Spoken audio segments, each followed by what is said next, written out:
Capítulo 5. Um Jesus Cristo não histórico. A história, conforme mencionamos, não tem registro da existência de Jesus Cristo. Os autores que temos em apreço e que seriam seus contemporâneos omitiram menos-se completamente. Os documentos históricos que o mencionam, fazem menos-no esporadicamente, e bem assim revelam menos-se rasurados e falsificados, motivo pelo qual de nada adiantam, neste sentido, para a história. É óbvio, portanto, que a história não poderia registrar um evento que não aconteceu. Tomando conta da história, o cristianismo deixou menos na contingência de referir o nome de Jesus Cristo como sendo um Deus antropomorfizado, mas nunca uma pessoa de carne e ossos que tenha realmente vivido. Ao fazer menos-lo, principia por um estudo filológico e etimológico dos termos Jesus e Cristo, e termina mostrando que os dois nomes foram reunidos em um só, para ser dado posteriormente a um indivíduo. O termo Jesus significa Salvador, enquanto que Cristo é o ungido do Senhor, o ente dos judeus, o Messias esperado dos judeus. Nesse estudo, a história mostra que a crença messiânica havia tomado a orla do Mediterrâneo a partir do século II antes de nossa era. O norte da África, o sul da Europa, a Ásia Menor, estavam todos repletos de Messias e Cristos, e de milhares de pessoas que os seguiam e neles criam. Ao referir menos-se aos pretensos Messias, o Talmud deu esse nome até mesmo a diversos reis pagãos, como no caso de Ciro, conforme está em Isaías 44:1, ou ao rei de Tiro, como está em Ezequiel 28:14 e nos Salmos, quando se verifica que os nomes de Jesus e de Cristo já vinham sendo atribuídos a diversos líderes religiosos da antiguidade. As fontes pesquisadas pela história mostraram que Jesus Cristo, ao ser estudado como fato histórico, só pode ser encarado como sendo um ungido do Senhor, uma personalidade de existência abstrata apenas, não tendo possuído contextura física pelo que deixou de ser histórico. É apenas uma figura simbólica, através da qual a humanidade tem sido ludibriada de há muitos séculos. Cumprindo seu dever de informar, a história põe diante dos olhos do crente e do estudioso as provas de que foi a luta dos líderes cristãos a partir do século II para que o mito Jesus Cristo adquirisse a consistência granítica que levou a crença religiosa dos europeus da Idade Média sob o guante do criminoso absolutismo dos reis e dos papas de então. Este estudo demonstra que Jesus Cristo foi concebido no século II para cumprir um programa messiânico elaborado pelos profetas e pelos compiladores do Velho Testamento e das lendas, sob o seu pretenso nome.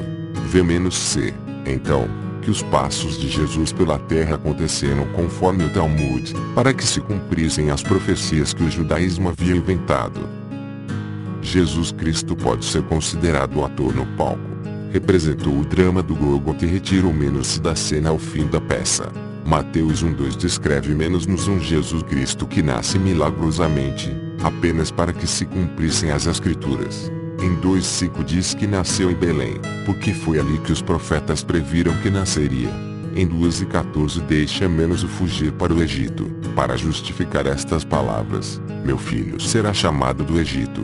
Em 2:23 faz José regressar a Nazaré porque Jesus deveria ser nazareno.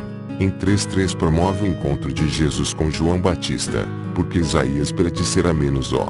Em 4:4 Jesus foi tentado pelo diabo, porque as Escrituras afirmaram que tal aconteceria e que ele resistiria. Em 4:14 leva Jesus para Cafarnaum para conferir outra predição de Isaías. Em 4:12 Jesus diz que não se deve fazer aos outros senão aquilo que gostaríamos que a nós fosse feito, porque isto também estava na lei dos profetas. Em 7:17 Jesus cura os endemoniados, conforme predissera Isaías. Em 11:10-14 Jesus palestra com João Batista porque assim predissera Elias.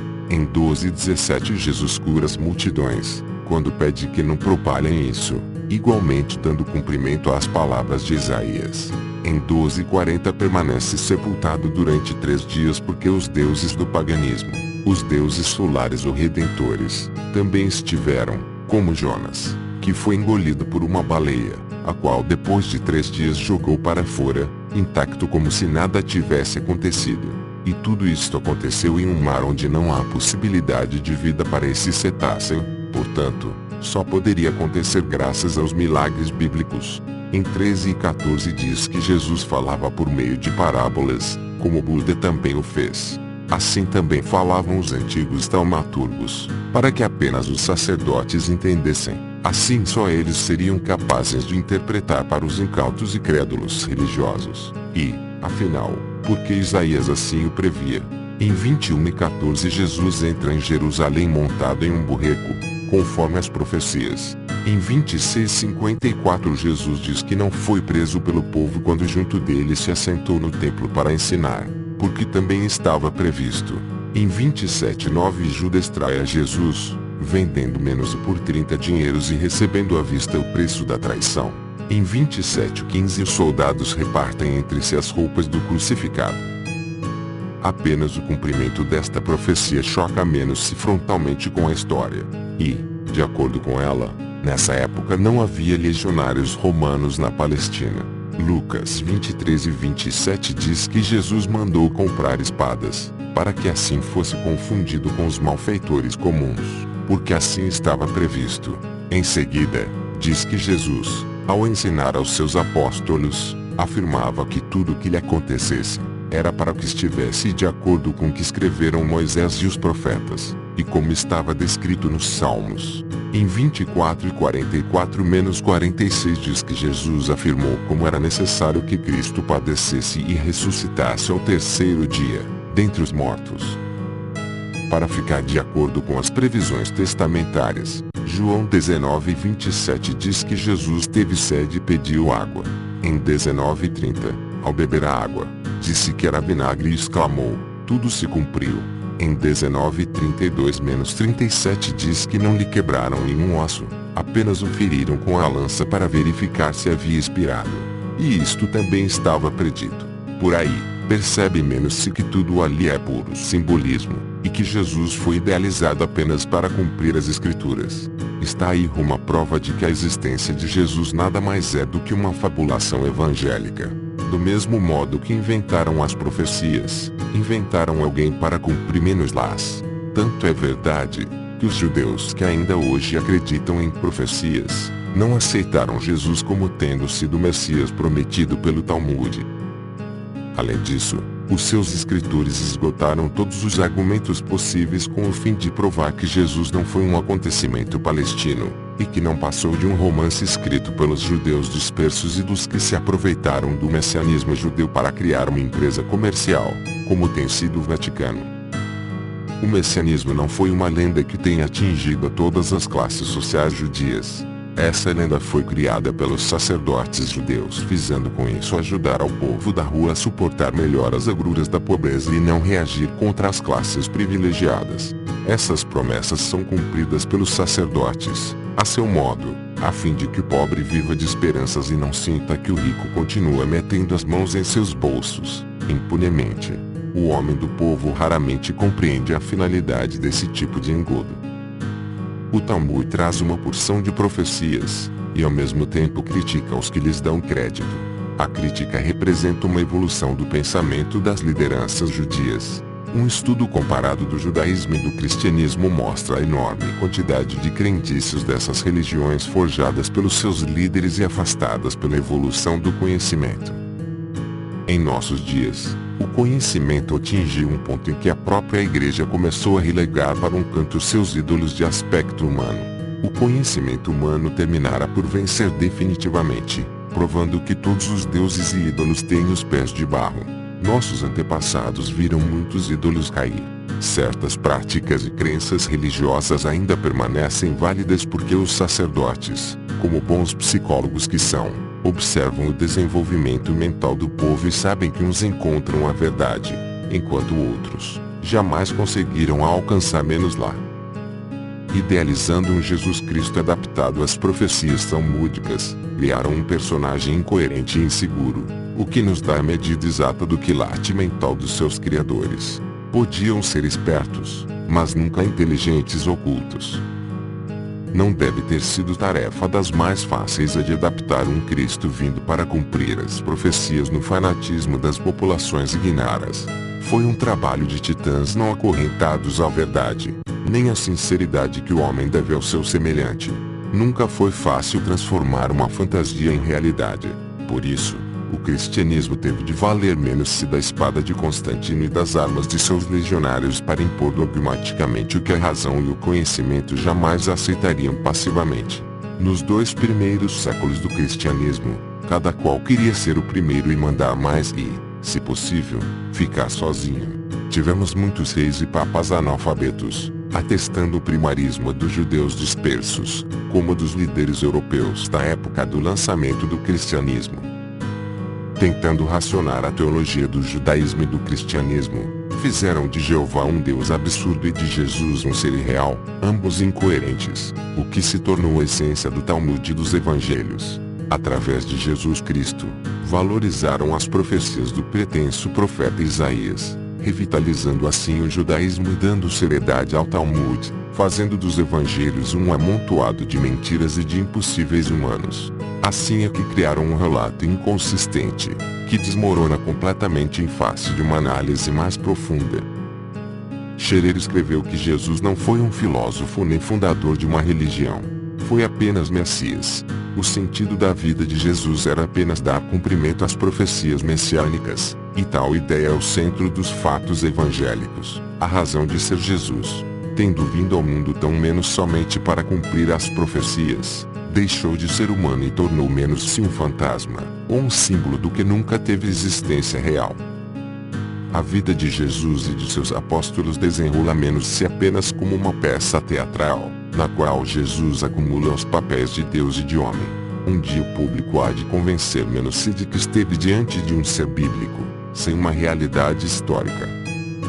Segundo Arthur Weigel, o único testemunho escrito por quem teria convivido com Jesus teria sido a epístola atribuída a Pedro. Teria surgido quando começaram as pretensas perseguições aos cristãos, na qual ele os animava. Entretanto, como a existência de Pedro é igualmente lendária, a epístola em questão não merece fé, tendo sido composta por qualquer cristão, menos pelo mitológico Pedro.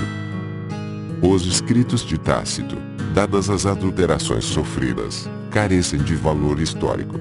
Daí não se poder admitir como verdade que Nero, entre os anos 54 e 68, tenha realmente perseguido aos seguidores de Jesus Cristo. Tertuliano, entretanto, afirma que Pedro foi martirizado no governo de Nero. Contudo, vários pesquisadores, entre os quais Manuel e Sacher, demonstraram que essas perseguições somente começaram a partir do século II. Irineu, no ano 180, achava que a epístola de Pedro fora escrita em 83, mas não por Pedro. Nesta epístola, Pedro dizia que Jesus sofreu por nós, deixando menos-nos um exemplo. Acrescentara ter sido testemunha pessoal dos seus sofrimentos, após os quais subiu ao céu, de onde voltaria em breve. No entanto, sua volta não ocorreu até hoje, apesar de terem se passado 2000 anos. A falta de cumprimento dessa promessa invalida todas as suas afirmações. Disse Pedro, ainda, que Jesus mandou que se amassem uns aos outros, pagando o mal com o bem, retribuindo a injúria com a bênção. Recomendou a caridade, a hospitalidade e a humildade, o dever de evitar o mal, fazer o bem e buscar a paz, assim como a abstinência da ambição da carne, evitar o rancor, a inveja e a maledicência, a submissão às autoridades, crer em Deus e honrar o rei. As epístolas de Paulo viriam em segundo lugar, como importância histórica. Pedro teria aprendido a doutrina cristã na convivência direta com Jesus. Suas epístolas seriam consideradas autênticas por terem sido escritas 20 ou 30 anos após a crucificação. Pedro, assim como Paulo, afirmaram que Jesus voltaria em breve para julgar a humanidade. Contudo, ambos estavam enganados e enganaram aos outros. Paulo teria conhecido pessoalmente a Pedro e a Jacques, um dos irmãos de Jesus Cristo, assim como referia menos-se a outras pessoas que teriam convivido com Jesus. A crucificação e a ressurreição teriam sido fatos indiscutíveis para Pedro e Paulo, cujos escritos estariam muito próximos dos acontecimentos. Paulo, em 1 Coríntios 11:1, diz: imitam menos-me como se fosse Jesus. Teria pregado o amor, a paz, a temperança, a caridade, a alegria, a paciência, a doçura, a confiança e a boa vontade. A lei divina deveria ser interpretada segundo o Espírito e não conforme a letra. Amarás ao próximo como a ti mesmo. Seria um amor paciente, caridoso e humilde. As epístolas procuraram estabelecer a historicidade de Jesus, assim como revelar muitos pontos do seu caráter. Jesus teria vivido apenas para redimir a humanidade. Não teria pecado, sendo, sem dúvida alguma, o Filho de Deus. Papias, em 140, escreveu que Mateus havia colecionado as máximas de Jesus, e Marcos recolhera muitas notas para o Evangelho. Assim, os Evangelhos seriam o espelho de Jesus, contado pelos apóstolos, espalhando entre os homens o ideal de perfeição moral e mental. As curas, milagres e pregações de Jesus, em pouco tempo, haviam espalhado o seu nome, galvanizando as multidões. Todos sentiam que havia surgido o Messias. Assumiu o papel de Messias e com isso entusiasmou a multidão, pelo que entrou em Jerusalém cercado da emoção e do respeito do povo. Ao anoitecer abandonou a cidade, e, no dia seguinte, ao regressar, encontra muita agitação. As autoridades haviam tomado medidas contra ele. 2 dias antes da Páscoa, tomou sua última refeição com os companheiros e ali permaneceu à espera dos acontecimentos, sabendo que o seu reino não era deste mundo. À noite, foi preso, e, no dia seguinte, julgado. O povo quis que o sacrificassem em lugar de Barabas. Seria o sacrifício pascal, rito multimilenar que iria mais uma vez acontecer. Após a morte, sai do sepulcro, ressuscitado, e vai ao encontro dos apóstolos, pede comida, e depois de permanecer algum tempo com eles, ascende ao céu prometendo voltar em breve. Foi este o retrato feito de Jesus Cristo pelo cristianismo, e que ainda hoje milhões de pessoas adoram. Entre nós, são bem poucos os que põem em dúvida a veracidade desse romance contado pelos judeus da diáspora e aproveitado por seus seguidores latinos. No entanto, a razão e o conhecimento estão se encarregando de destruir a pretensa veracidade desse conto. Muitas coisas consideradas como milagres são hoje conseguidas naturalmente através da ciência, da tecnologia moderna, da medicina, do conhecimento científico em todas as suas modalidades, e mesmo através da hipnose. Diante das conquistas que o homem tem feito, é possível que ele abra os olhos para a verdade e perceba então que Deus jamais se preocupou com sua sorte e com o mundo. A história desmente peremptoriamente que Deus tenha comparecido ao mundo nos momentos de festa ou de dor. O homem foi abandonado à própria sorte e tem lutado muito para sobreviver através dos tempos, e tem obtido sucesso porque está sempre acumulando conhecimentos, os quais emprega em situações futuras. Diante de tudo o que foi exposto, só nos resta dizer que a história, em 2000 anos, não encontrou uma única prova ou documento que mereça crédito no que diz respeito à vida de Jesus. Sua existência é fictícia e só encontra agasalho no seio da mitologia. Seu nascimento, sua vida, sua morte, sua família, seus discípulos, tudo, enfim, que lhe diz respeito, tem analogia com as crenças, ritos e lendas dos deuses solares, adorados sob diversos nomes e modalidades e por povos diversos, também. Dele, a história nada sabe.